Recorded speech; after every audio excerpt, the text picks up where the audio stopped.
तो दोस्तों आज हम लोग जिस उपन्यास की बात करने वाले हैं उसका नाम है चित्रलेखा, जो कि भगवती चरण वर्मा जी के द्वारा लिखा गया है।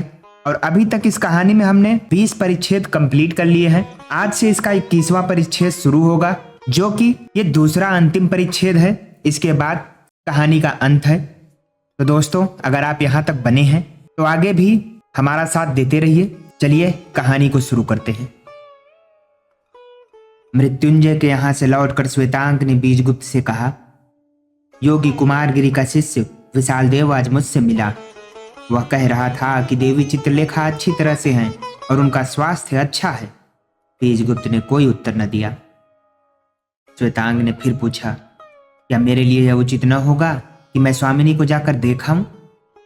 नहीं, बीजगुप्त ने कहा, यह सब व्यर्थ है। श्वेतांक ने देखा कि चित्रलेखा की बातों में बीजगुप्त की कोई विशेष रुचि नहीं और उसका माथा ठनका। वह वहां से चला गया। बीजगुप्त की उद्विग्नता पाटलिपुत्र आकर घटी नहीं, वरन वह और बढ़ गई। उसके हृदय में दो भागों में तुमुल युद्ध मचा हुआ था। दो प्रतिमाएं उसके सामने थीं।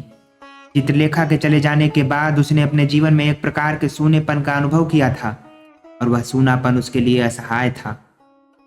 उस सूनेपन में यशोधरा चली आई। अब वह यशोधरा को अपनाना चाहता था, उससे विवाह करना चाहता था, पर वह एक बार यशोधरा को अस्वीकार कर चुका था। इस समय उसी यशोधरा को दान देने के लिए मृत्युंजय से कहना उसके लिए बहुत बड़ी पराजय होगी और उसकी आत्मा उस पराजय को स्वीकार करने के लिए तैयार न थी। बीजगुप्त मौर्य साम्राज्य की सेना जनपद का सदस्य था। पाटलिपुत्र आने के बाद राज्य कार्य में भी उसका मन न लगा। बीजगुप्त के उर में उस हलचल से प्रेरित एक क्षणिक विरक्त की भावना बढ़ती जा रही थी। उसने घर से बाहर निकलना छोड़ दिया था। नगर का विशाल जनरव, उसके उत्सव, उसके आमोद प्रमोद बीजगुप्त को काटते थे। आज श्वेतांक ने चित्रलेखा की बात चलाकर बीजगुप्त के हृदय में एक और हलचल उत्पन्न कर दी। वह उस रात को सो न सका। चित्रलेखा प्रसन्न है, स्वस्थ है और बीजगुप्त दुखी है। कैसी विषमता, कैसा भ्रम! पराजय ही सही, यशोधरा से विवाह करना ही होगा। अपने जीवन के सूनेपन को दूर करके रहना ही होगा। श्वेतांक ने बीजगुप्त के स्वर में, उसकी मुद्रा में तथा चित्रलेखा की ओर से बीजगुप्त की उदासीनता में प्रथम बार उस सत्य का आभास देखा, जिसको अभी तक वह न देखने की कोशिश कर रहा था। उस रात को वह भी न सो सका। प्रातः हुआ। बीजगुप्त उस दिन अधिक प्रसन्न था। उसने निश्चय कर लिया था कि मृत्युंजय से यशोधरा के विवाह के विषय में बातचीत करेगा। वह बाहर आया। आज प्रथम बार उसके मुख पर वह प्राकृतिक मुस्कुराहट दिखलाई दी, जिसका बीजगुप्त अभ्यस्त था। जलपान करने को वह बैठा। श्वेतांक वहां न था। उसने परिचारिका से श्वेतांक को बुलाने को कहा। श्वेतांक आया। उसका मुख पीला था। यह स्पष्ट था कि वह गहरी चिंता से पीड़ित है। बीजगुप्त ने कहा, श्वेतांक, तुम्हारा स्वास्थ्य अच्छा नहीं है क्या? श्वेतांक ने सिर झुकाए हुए उत्तर दिया, स्वामी, स्वास्थ्य तो ठीक है पर मानसिक स्थिति अच्छी नहीं। क्या बात है? श्वेतांक थोड़ी देर तक मौन रहा। उसके बाद उसने अपना सिर उठाया। स्वामी, आपकी मुझ पर इतनी कृपा रही है, आप ही मेरा कल्याण कर सकते हैं। बीजगुप्त हंसने लगा। तुम जानते ही हो श्वेतांक, तुम मेरे भाई के समान। जो कुछ मेरे वश में है मैं तुम्हारे लिए वह करने को तैयार हूं। मैं जानता और इसीलिए स्वामी से प्रार्थना करने का साहस हो रहा है। स्वामी, मैं सामंत मृत्युंजय की कन्या यशोधरा का पाणी ग्रहण करना चाहता। बीजगुप्त चौंक उठा। उसे ऐसा लगा मानो हजारों बिच्छुओं ने एक साथ ही उसके शरीर में 1000 डंक चुभा दिए। कुछ क्षणों के लिए वह विमूढ़ सा श्वेतांक की ओर देखता ही रह गया। क्या कहा? यशोधरा का तुम पाणी ग्रहण करना चाहते? उसमें मेरी सहायता की क्या आवश्यकता? स्वामी, यह प्रस्ताव आर्य मृत्युंजय के सामने रखें। तुम जानते हो श्वेतांक कि मृत्युंजय ने उसके पाणी ग्रहण का प्रस्ताव मुझसे किया था और मैंने उस समय चित्रलेखा के कारण उस प्रस्ताव को ठुकरा दिया था। तुम यह भी जानते हो कि चित्रलेखा मेरे जीवन से निकल गई है और मैं यशोधरा की ओर यथेष्ट आकर्षित हूं। जानता हूं स्वामी, पर यह नहीं जानता हूं कि स्वामी के हृदय में यशोधरा के पाणी ग्रहण की बात उठ सकती है। नहीं, जो कुछ तुम कह रहे हो वह संभव नहीं। मैं यशोधरा से प्रेम करने लग गया। आज रात को ही मैंने यशोधरा से विवाह करने का निश्चय कर लिया है। बीजगुप्त उद्विग्न हो गया। उसका स्वर तीव्र गांभीर्य से भर गया। तुम मुझसे क्या करने को कह रहे हो श्वेतांक? क्या इतनी वेदना, इतना दुख और इतनी हलचल मेरे लिए काफी नहीं है? क्या तुम चाहते हो कि मैं अपना जीवन नष्ट कर दूं? नहीं श्वेतांक, यह असंभव है। मैं यशोधरा से विवाह करूंगा, इतना समझ लो। श्वेतांक की आंखों में आंसू भर आए। उसने बीजगुप्त के सामने हाथ जोड़ दिए। स्वामी, मुझे क्षमा करो, मैं अपराधी, मुझे क्षमा करो। मैं अपने अधिकार से बाहर चला गया, मुझे क्षमा करो। स्वामी, तुम्हारा हृदय बड़ा विशाल है, तुम आदर्श हो, मुझे क्षमा करो। बीजगुप्त चिल्ला उठा, मुझे पागल मत बनाओ श्वेतांक, जाओ यहां से, चले जाओ। मैं तुमसे प्रार्थना करता हूं, तुम चले जाओ। श्वेतांक धीमे धीमे वहां से चला गया। बीजगुप्त ने अपना हाथ अपने सिर पर मारा। हाय रे भाग्य! नहीं श्वेतांक, यह नहीं हो सकता। विवाह करूंगा, मैं विवाह करूंगा। क्या मुझे सुख से रहने का अधिकार नहीं है? बीजगुप्त उठकर खड़ा हो गया। मैं अभी जाऊंगा, मेरे निर्णय में बाधा डालने वाला कोई नहीं। मैंने निश्चय कर लिया है कि यशोधरा से विवाह करूंगा। अब उस निश्चय को बदलना असंभव है। बीजगुप्त ने रथ मंगवाया। वो फिर सोचने लगा, पर श्वेतांक को क्या अधिकार है कि वह यशोधरा से प्रेम करे? क्या वह नहीं जानता कि मैं यशोधरा की ओर आकृष्ट हूं? बीजगुप्त का सारा शरीर जल रहा था। उसका कंठ सूख गया था। उसने एक गिलास ठंडा जल पिया। उसकी उद्विग्नता कम हो गई। उसका मस्तिष्क कुछ शांत हुआ। पर इसमें श्वेतांक का क्या अपराध? उसका प्रेम करना स्वाभाविक ही है। वह युवा है, उसके भी रक्त और मांस है, सब प्राकृतिक प्रेरणाएं हैं। और फिर वह क्या जाने कि मेरा चित्रलेखा के प्रति प्रेम मर गया? बीजगुप्त की विचारधारा ने पलटा खाया। मेरा चित्रलेखा के प्रति प्रेम मर गया? यह क्यों? मैं कितना निर्बल हूं कि एक स्त्री से प्रेम करके अब दूसरी स्त्री से प्रेम कर रहा हूं। या वास्तव में प्रेम अस्थायी है? बीजगुप्त बड़े असमंजस में पड़ गया। वह यह मानने को तैयार न था कि प्रेम अस्थायी है, यद्यपि वह स्वयं इस बात को अनुभव कर रहा था। नहीं, प्रेम अस्थायी नहीं है। फिर मैं यह सब क्यों करने जा रहा हूं? या चित्रलेखा से बदला लेने के लिए? नहीं, चित्रलेखा के विषय में उसके हृदय में कोई बुरी भावना नहीं थी।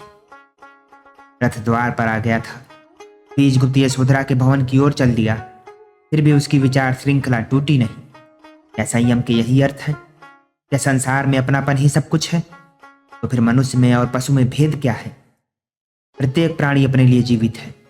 प्रत्येक व्यक्ति मानव भाव से प्रेरित होकर काम करता है। फिर मुझ में और संसार के अन्य प्राणियों में भेद कैसा? यशोधरा से मेरे विवाह का क्या परिणाम? एक व्यक्ति का जीवन नष्ट हो जाएगा और वह व्यक्ति मेरा प्रिय भाई के समान श्वेतांक है। मैं स्वयं अपने सिद्धांतों से गिरूंगा। और क्या मैं यशोधरा से प्रेम भी कर सकूंगा? अभी मैं उद्विग्न हूं। अभी अपने दुख को दूर करने के लिए मैं यशोधरा से विवाह किए लेता हूं, पर भविष्य में नहीं। मुझे कोई अधिकार नहीं है कि मैं विवाह करूं। मुझे कोई अधिकार नहीं है कि मैं श्वेतांक का जीवन दुखमय बनाऊं। मैंने अपना पथ निर्धारित कर लिया था, सोच समझकर। अब मुझे सफलता मिले अथवा असफलता, सुख मिले अथवा दुख, मुझे अपने मार्ग पर ही रहना चाहिए। दूसरों के सुख में बाधक होना केवल अपने ही सुख की आशा पर कायरता है, नहीं, नीचता है। मैं अन्याय कर रहा हूं, दूसरों के साथ और स्वयं के साथ भी। हमारे हिस्से में सुख और दुख दोनों ही पड़े हैं। हमारा कर्तव्य है कि हम दोनों को ही साहसपूर्वक भोगें। रथ उस समय तक मृत्युंजय के द्वार पर पहुंच चुका था। बीजगुप्त ने मृत्युंजय को सूचना करवाई। मृत्युंजय बाहर आए। कुशल क्षेम के बाद मृत्युंजय ने पूछा, आर्य, बीजगुप्त ने किस कारण मेरे घर को पवित्र करने का कष्ट उठाया? बीजगुप्त ने कुछ देर तक सोचकर कहा, आर्य मृत्युंजय, मैं आपके सामने आपकी कन्या के विवाह का प्रस्ताव लेकर उपस्थित हूं। मृत्युंजय के मुख पर एक मुस्कुराहट दौड़ गई। आर्य बीजगुप्त, आप कहिए। बीजगुप्त मृत्युंजय की मुस्कुराहट का अर्थ समझ गया। वह भी मुस्कुराया। आर्य मृत्युंजय, मैं अपने संबंध में कुछ नहीं कहना चाहता। मैं अपने संबंध में पहले ही कह चुका हूं। मैं यह प्रस्ताव लेकर उपस्थित हुआ हूं कि आप अपनी कन्या का विवाह श्वेतांग से कर दें। श्वेतांग कुलीन है, सुंदर है और सभ्य तथा शिक्षित है। वह वास्तव में आपकी कन्या के लिए योग्य वर होगा, शायद मुझसे भी योग्य। इस प्रस्ताव पर मृत्युंजय को आश्चर्य हुआ। मृत्युंजय का अनुमान था कि बीजगुप्त स्वयं अपने विवाह का प्रस्ताव करेंगे। श्वेतांग के विषय में प्रस्ताव पर वे अवाक से रह गए। कुछ देर तक मौन रहकर उन्होंने कहा, आर्य बीजगुप्त, श्वेतांग योग्य है, पर श्वेतांग संपन्न पिता का पुत्र नहीं है, वह निर्धन है। ऐसी अवस्था में मैं श्वेतांग के संबंध में प्रस्ताव पर विचार तक करने में असमर्थ। इस बार बीजगुप्त को आश्चर्य हुआ। पर आर्य मृत्युंजय, आप तो अतुल धनराज के स्वामी हैं और आपके यशोधरा के सिवा कोई संतति भी नहीं है। मृत्युंजय हंस पड़े। आर्य बीजगुप्त, मेरी संपत्ति पर मेरी कन्या का कोई अधिकार नहीं, उसका अधिकारी मेरा दत्तक पुत्र होगा। आर्य बीजगुप्त, आप स्वयं क्यों नहीं विवाह करते? नहीं, मैं विवाह न करूंगा। आर्य मृत्युंजय, क्या श्वेतांग से यशोधरा का विवाह एकदम असंभव है? मृत्युंजय ने धीरे से कहा, हाँ आर्य बीजगुप्त, श्वेतांग को योग्य तथा कुलीन वर समझते हुए मैं यशोधरा का उसके साथ उस समय तक विवाह नहीं कर सकता जब तक वह निर्धन है। बीजगुप्त थोड़ी देर तक कुछ सोचता रहा। इसके बाद उसने कहा, आर्य मृत्युंजय, मैं श्वेतांग को अपना दत्तक पुत्र बना रहा हूं। इस प्रकार वह मेरी संपत्ति का अधिकारी होगा। ऐसी स्थिति में तो आपको कोई आपत्ति न होनी चाहिए। नहीं आर्य बीजगुप्त, यह असंभव है। तुम्हारी अभी अवस्था ही क्या है? तुम बहुत संभव है कि निकट भविष्य में विवाह कर लो, तो तुम्हारा पुत्र ही तुम्हारा उत्तराधिकारी होगा। आप ठीक कहते हैं आर्य मृत्युंजय। यद्यपि मैं इस समय विवाह न करने पर तुला हुआ हूं, फिर भी मनुष्य की मति का क्या ठिकाना।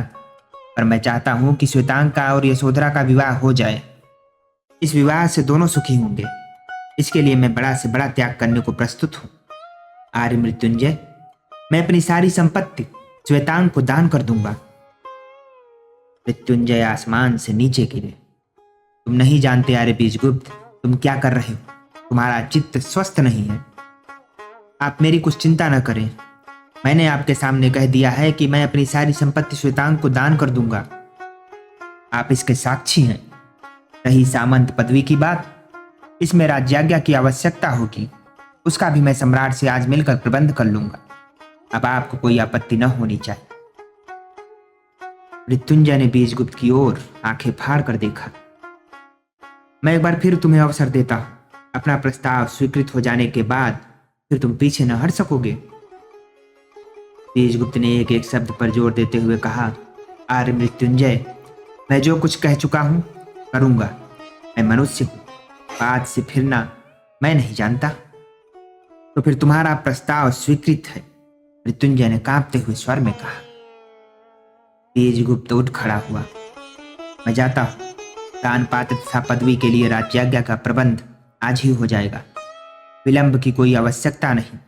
विवाह की तिथि आप नियत कर लें। मृत्युंजय ने उठते हुए कहा, आर्य बीजगुप्त, मैंने संसार को देखा। मैं कहता हूं आप मनुष्य नहीं देवता हैं। मृत्युंजय के नेत्रों में आंसू छलक रहे थे। बीजगुप्त अपने भवन पहुंचा। वह श्वेतांग के भवन में पहुंचा। श्वेतांग सो रहा था। उसकी चादर भीगी हुई थी। उसके नेत्रों से अश्रु अभी सूखे न थे। बीजगुप्त ने श्वेतांग को उठाया। श्वेतांग उठ पड़ा। स्वामी, क्या आज्ञा है? तुम मुझे अब स्वामी ने कहना, सामंत श्वेतांग। विस्फारित नेत्र से देखते हुए श्वेतांग ने कहा, यह आप क्या कह रहे हैं? मैं जो कुछ कह रहा हूं वह ठीक है। सुनो, मैंने तुम्हारे विवाह का प्रस्ताव आर्य मृत्युंजय से किया था। उन्होंने कुछ आपत्ति की। उस आपत्ति को दूर करने के लिए मैंने अपनी संपत्ति तथा पदवी का दान उनके सामने तुम्हें कर दिया। अब उनको यशोधरा का तुम्हारे साथ विवाह करने में कोई आपत्ति नहीं। श्वेतांग थोड़ी देर निश्चल तथा विमूढ़ सा खड़ा हुआ बीजगुप्त की ओर देखता रहा। इसके बाद वह रो पड़ा। नहीं नहीं स्वामी, मुझे यह स्वीकार नहीं। मैं कितना पापी हूं।